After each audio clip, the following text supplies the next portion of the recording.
All right, it's WNCW and the broadcast playing live. Yeah, come in and throw some punches, huh? Steamroller, that's the song that leads off the new CD, which is called From the Horizon.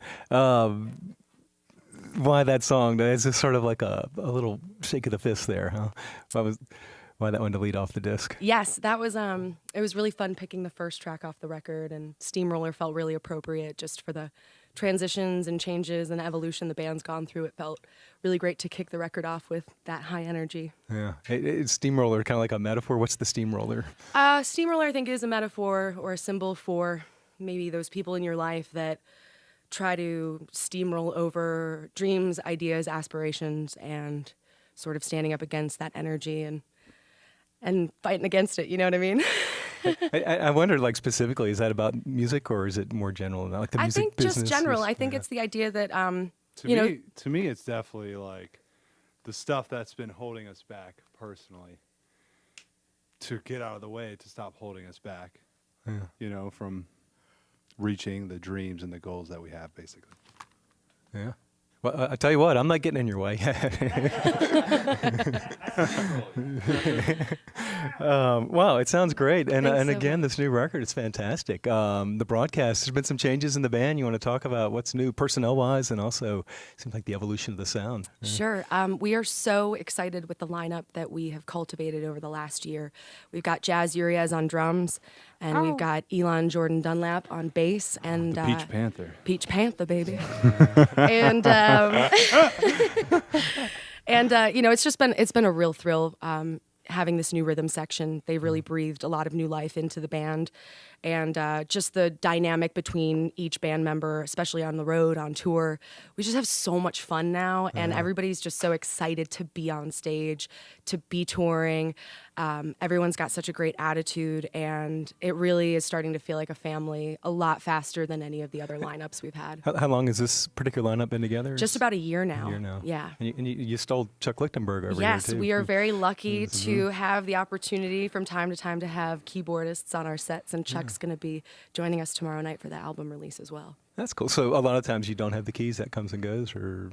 Yeah, basically, on the road, we don't have too many keys going with us, but every big hometown show, since there's so many amazing musicians to choose from, we got to have it. Fish in a barrel, right? Yeah, totally. But we're keeping our eye out for a musician, for a keyboardist If right you're now. out We're there. looking for someone to add to the family. Nice. So talk about the new record a little bit, and I mean, it sounds big and mature and just really a step forward. Thank you so much. I am extremely proud of this record. It felt like such a different process from Dodge the Arrow, our first record.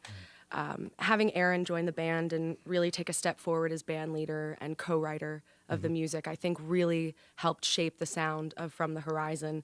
And especially with Aaron and I having such different musical upbringings. You know, I was raised in Detroit and grew up in New York City, and he grew up on the coast of North Carolina. I didn't know that. So I think that those fusions together gives it that soulful Americana sound, similar kind of to the Eagles, you know, where Don Henley and Glenn Frey were from two very different places and came together and created this new sound together.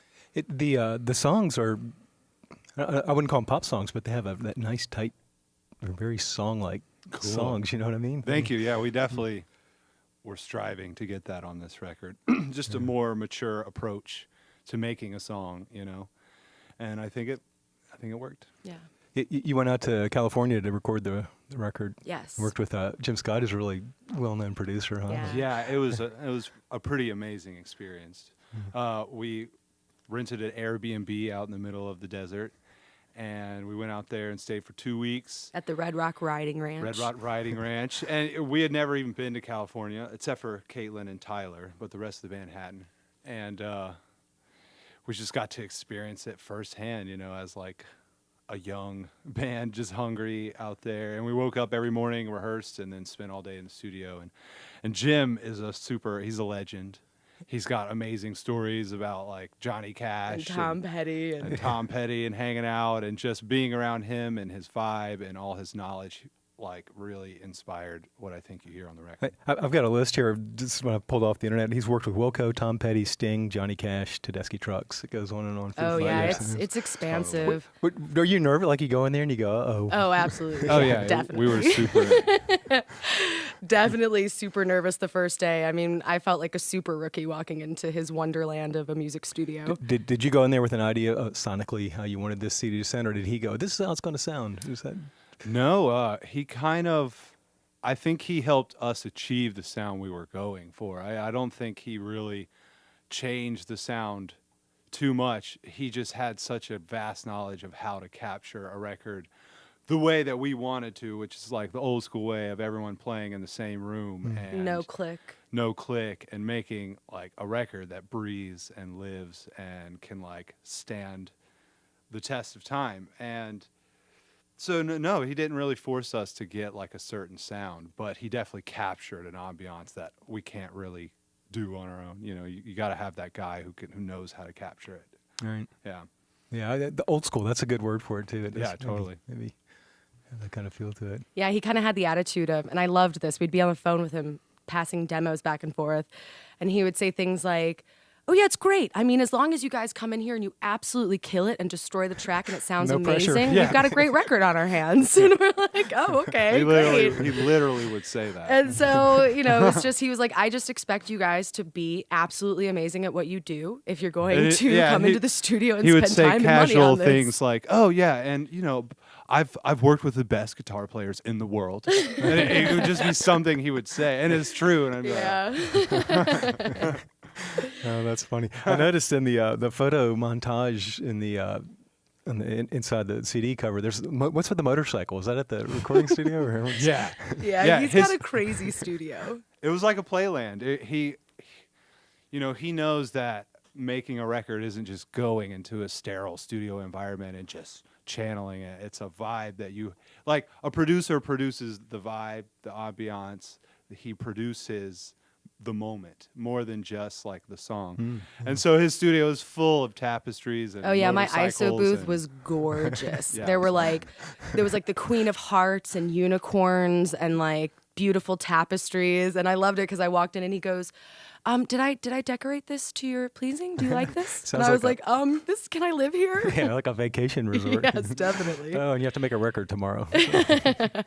Awesome. So the CD we're talking about is called From the Horizon. Do you want to, we'll get another song, but is that your title for the disc, and how'd you come up with that, and the artwork and stuff like that? It was, From the Horizon was a song that we had written for the album, and we actually hadn't decided what we wanted to title the record when we had gone into the studio. We kind of trusted, similarly to when people have babies, they're like, "Oh, I'll have a baby and then I'll Then know we'll what to know." name it." And that's kind of how we felt about From the Horizon. And when we got to the studio and we were in this really beautiful California desert environment and just going through all the transitions and evolution that the band's gone through, the idea and the imagery of the horizon felt very appropriate for this record. We're growing so much, and I think that we can finally see the goal on the horizon finally. You know what I'm saying? And if people want to, I'm sure at your website they can see the cover of the CD, and it fits what you're saying really well. You guys are sort of in silhouette, but you're really small in the sun. that's on the- actually not us. Oh, that's not. I'm sorry. Amazingly enough, Well, yeah. the album artwork You should existed. tell them about the artwork. The It artwork starts like at the is beginning. it's a great story. So this is like a really crazy cosmic story. So Aaron had always had an idea in his head that he wanted this very warm red orange kind of album cover Like that Houses he the was dreaming Holy of. type of vibe. Yeah. And I'm a huge fan of art, and I follow a lot of different artists, and I'm super into contemporary collage art. And I'd reached out to an artist I was a huge fan of, describing what we were looking to commission. And she wrote back and she said, "Well, I don't have anything that you're talking about, but amazingly enough, what you're describing seems to be this piece of artwork from a friend of mine." And I clicked on the link, and it was that album. I That's mean, the it was cover, the huh? album cover. My palms got sweaty. I started like freaking out because it just like had to be the album cover. And it was designed by a Greek Italian nomad named Flurst, and he was so unbelievably supportive of us using the artwork, and we are very, very thankful for it. That is a great story. People can see that at your website. Yes. And what is your web address? Our website is thebroadcastmusic.com. Broadcastmusic.com. All right. And you can learn details about the tour. I know y'all got a big tour coming up, but it starts tomorrow night at the Grey Eagle in Asheville. Opening is Major and the Monbacks. Major and the Mombacks. Yeah. Opening up. What time do they get started? What time do you guys go on? Do you Doors are at 8. doors Yeah. at 8? Major and the Momback start at 9, Right. and we'll be on probably just after 10 o'clock. And there will be copies of the new CD there that you could purchase for your own listening pleasure, and you could look at the cover all day long. so- Absolutely. We got vinyl too, actually. Vinyl. Ah, nice. Yeah. Yeah. Yeah. All right. Everyone else gets You could have the first vinyl pressing. We took the plunge on this one. Well, it kind of fits the band's whole thing, it seems like. Yeah. So, all right, let's get another song. Sure. Cool.